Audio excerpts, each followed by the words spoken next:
My name is Diane Kolin. I am a musicologist from Toronto, and I am here today in St. Laurenzen for the inauguration of the new Goll-Orgel, and I am in company of Bernhard Ruchti. Thank you for being with me today. Thank you very much for having me. So, can you present yourself? I'm a musician, I'm a pianist, I'm an organist, and as you already said, I hold the position of main organist at St. Laurenzen Church in St. Gallen in Switzerland.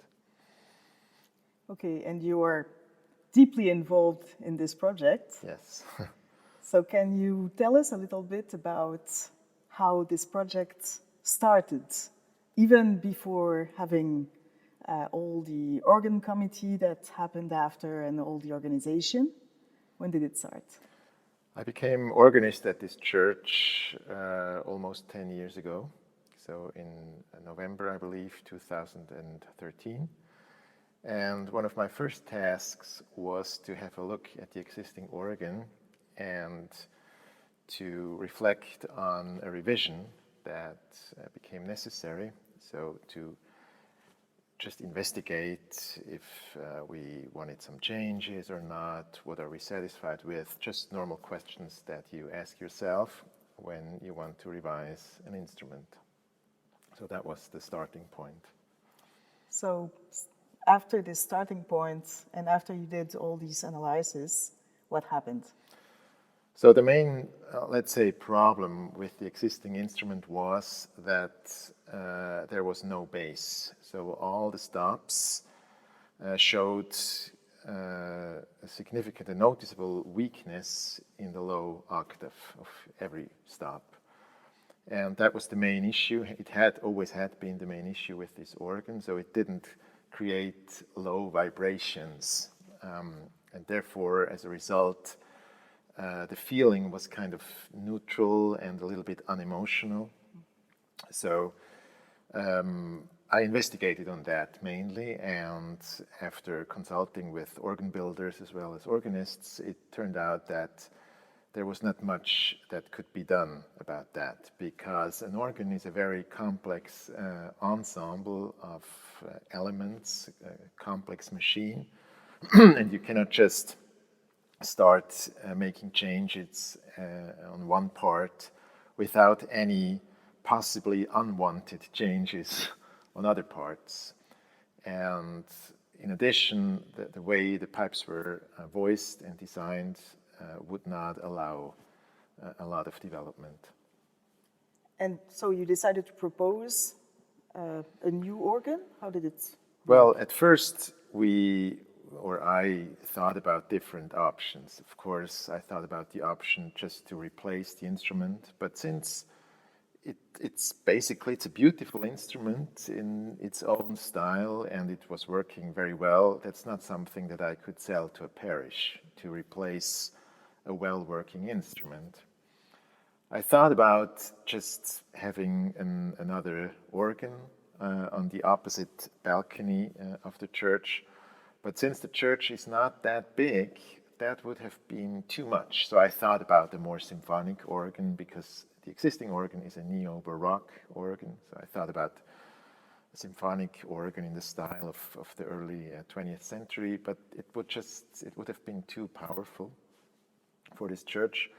So in the process of all that investigation and together with a general interest that I had in the future of organ building, or in new designs of organ building that would not focus on historical organs that already existed, I developed this approach, which is basically the idea of keeping the existing organ as it is, but integrating it in a modern design that is developed specifically for this church.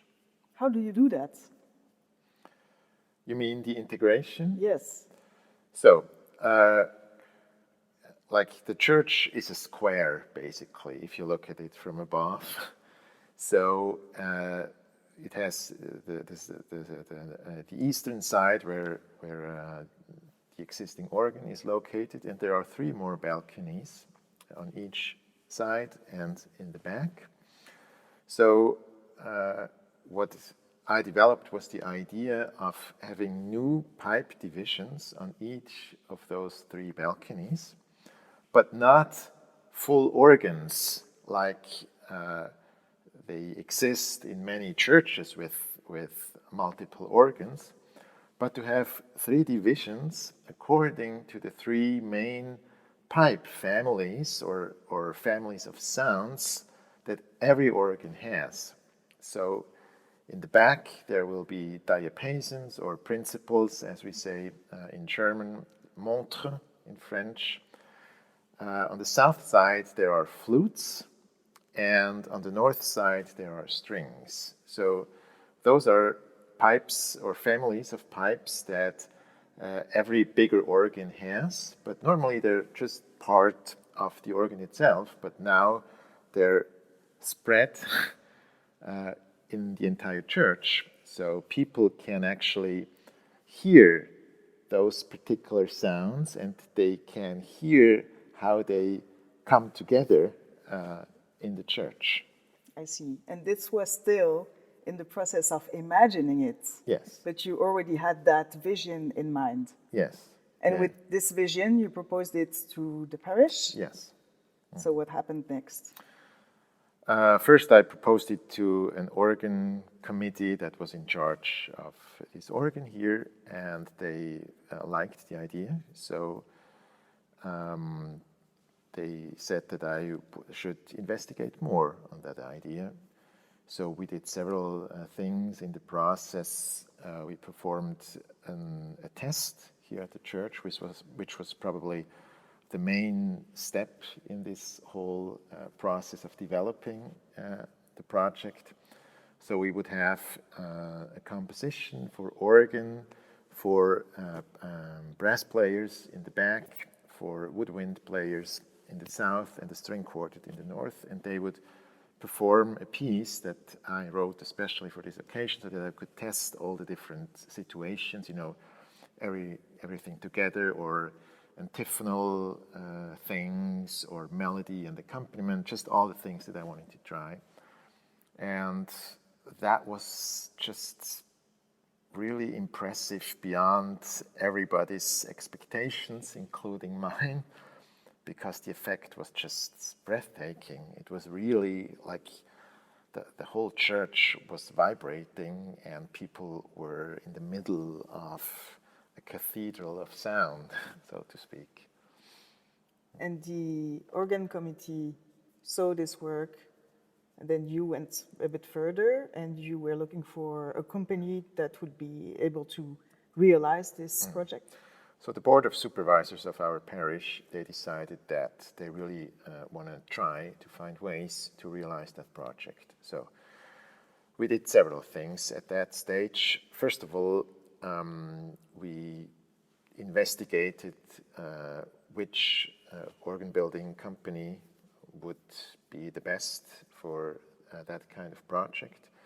At the same time, we started looking for funds, because that is, of course, a very important aspect for a project like that, that you are able, or that you can show ways that it could be paid for, And in that regard, in view of finances, that was really surprising and very encouraging that after only a few months, we had a significant amount of money together from the city of St. Gallen, from the canton of St. Gallen, from an association called Ortsbürgergemeinde, and from private foundations, even some private people who showed interest. So that was very, very important. And pretty much at the same time, we just did a normal process. We conducted a normal process of finding the right company for this project. How many companies did you prospect? In the end, there were 3 that we chose, for a real offer for that project. And what is the company you chose? It's called Goll, a Swiss company from Lucerne. Yeah. So they were able to not only realize this project, but also modernize everything in the church. So what we did, I presented my idea or my vision for this instrument to each of these organ companies, and we asked them, organ building companies, and we asked them to present their ideas about how to realize this. And the way Goll approached this project and refined it in several ways was just the most convincing for our committees here. Yeah. So when did you start working with them on this project exactly? I think the real start was 2017, if I remember right. But then we had to wait until the parish voted on the thing, which was in 2019. So after that, we really started working on the project. When the project was validated, what changes did you have to do here? You are organist here. Yes. So you play this organ every day. Starting 2019, what happened and what changes did you have to consider so that they can start working on it? You mean changes on the existing instrument? Changes on the existing instrument, changes on your position, on what you decided to do with the instrument. Did you stop playing it? Did you? Oh no, it was in full service until they started the actual constructions here at St. Laurenzen. So what was the process between 2019 and the moment they started working on it? So mainly, I mean, it was several things, but maybe two things that were particularly important. Since we wanted to integrate the existing instrument, of course, we asked ourselves, do we do some changes after all to this, or how could it be integrated in the best possible way in this new concept? And we decided to pretty much keep everything as far as the stops are concerned, but we changed we decided to change the action. That's a very natural thing because that kind of organ only works with an electric action. So we decided to replace the mechanical action by an electrical one. The other thing that we decided to change was the wind system, because the wind system this organ used to have was from the 70s when the organ was built. And it was so sophisticated in a way that there was no movement as far as the wind was concerned. So not even the slightest vibration in the sound. And as a result, it was like a little bit like that, you know. So we decided to get rid of that wind system and to replace it by the wind system that Goll always builds at this moment. And yeah, so those were the main changes that we decided to undertake. And then concerning the new divisions, it was about, you know, what flutes exactly, how should they sound, what should the ensemble be like, you know, what reeds would we add, what percussions would we add, how is the connection between the three new divisions. That's lots of questions. We traveled around Germany mainly, also a little bit Switzerland, to just visit and experience existing organs. And so it was a long process just of thinking and developing and creativity, really. And so when the moment happened, when you were all ready and you said we launched the project. What happened at this point? Well, Goll started like the real actual planning, like all the measurements, the measurements of the pipes. They started developing the technical aspects of each division, which is a very complicated thing. How do you place the pipes? How do you organize like the valves and all of that? How do you organize like the connection of the three, or I should better say 4 divisions? How do you organize the console? Which stop buttons are where? Which divisions are located where? So all of that. So that still took a lot of time to really plan every single detail. And then, I guess maybe 1 year ago, or even a little more than 1 year ago, they started building things. So the pipes, the wind chests, all of that. And your console was behind the main organ Yes. that was existing before. Yes, this is the organ that the former Kuhn organ is a neo-Baroque organ, as I already mentioned, in its sort of a northern German style, with a thing called Rückpositiv, that is a division of pipes that is located right at the edge of the balcony.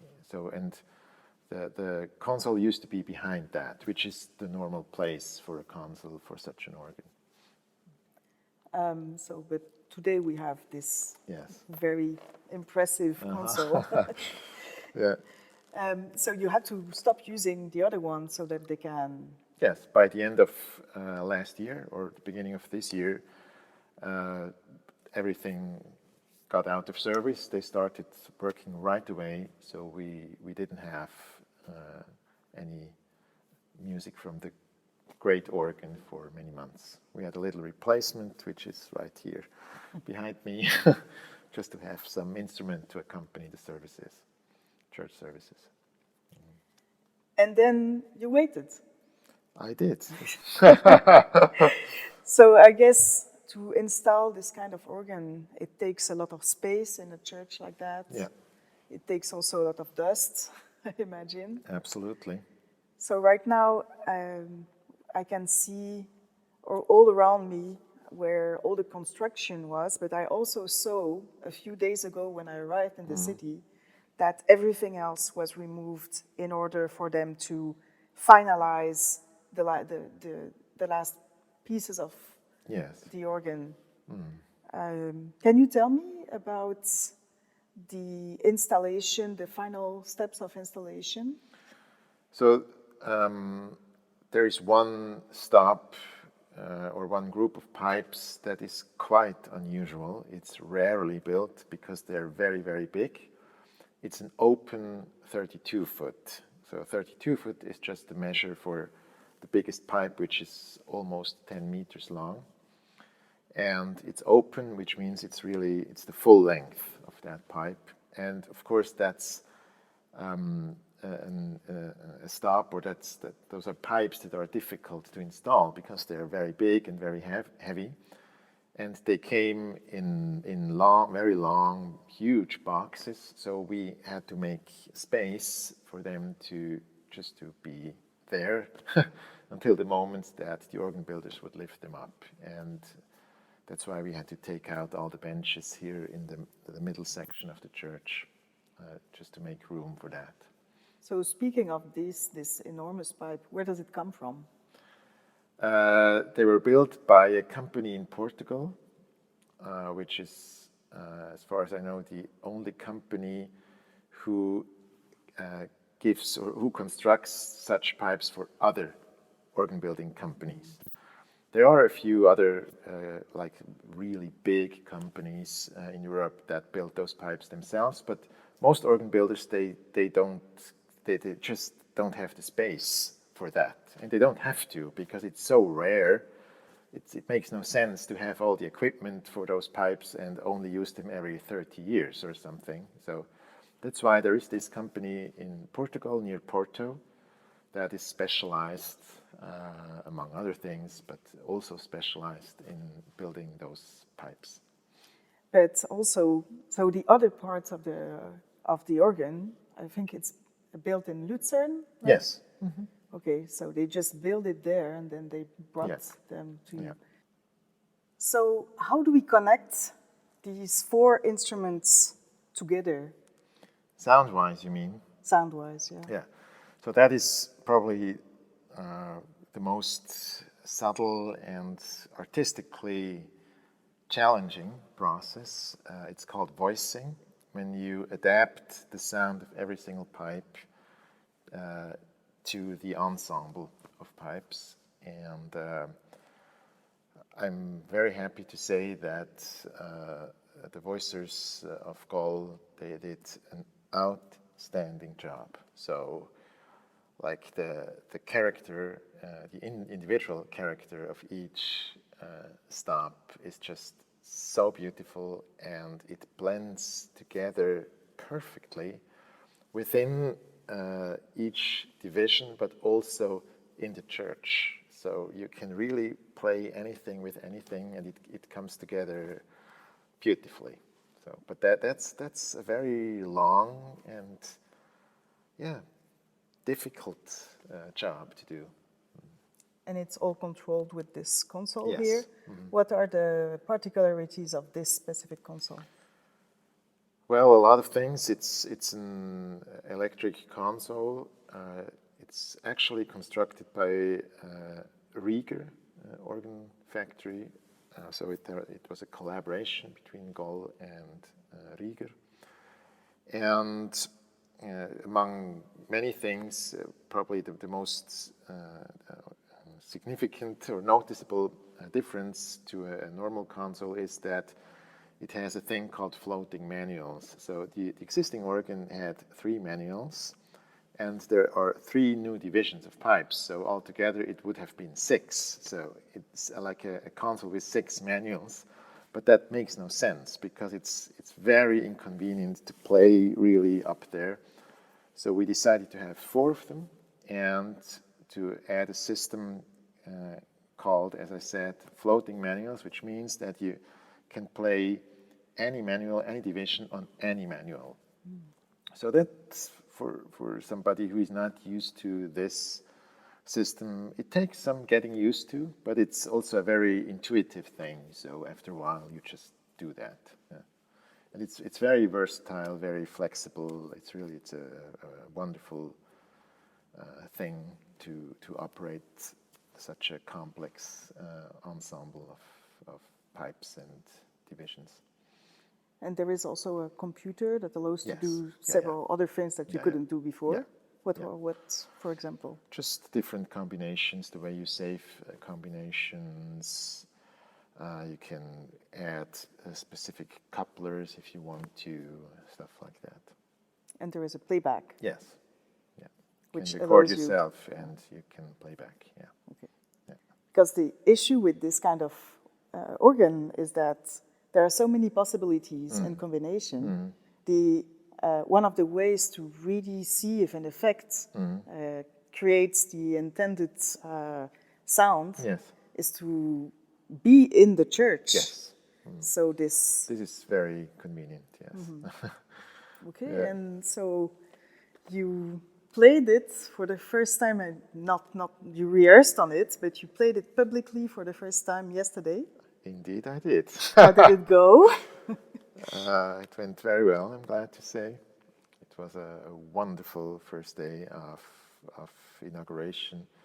The instrument was very well, and I would say even enthusiastically received by the public. There were a very high number of people attended the service in the morning, and an even higher number attended the concert yesterday night. And it was just wonderful. I mean, people discovered the effect of that surround organ, where the different sounds come from, how they come together. It was wonderful. And this must have been a surprise for people who we're used to only Yes. this organ Yeah, in the yeah. back. Yeah, Yes. yeah. Okay. Thank you very much. Thank you. And good luck with the rest of the festival. Thank You you very still much. have 2 weeks of Yes. joy on this new organ. Indeed. Thank you, Bernhard. Thank you.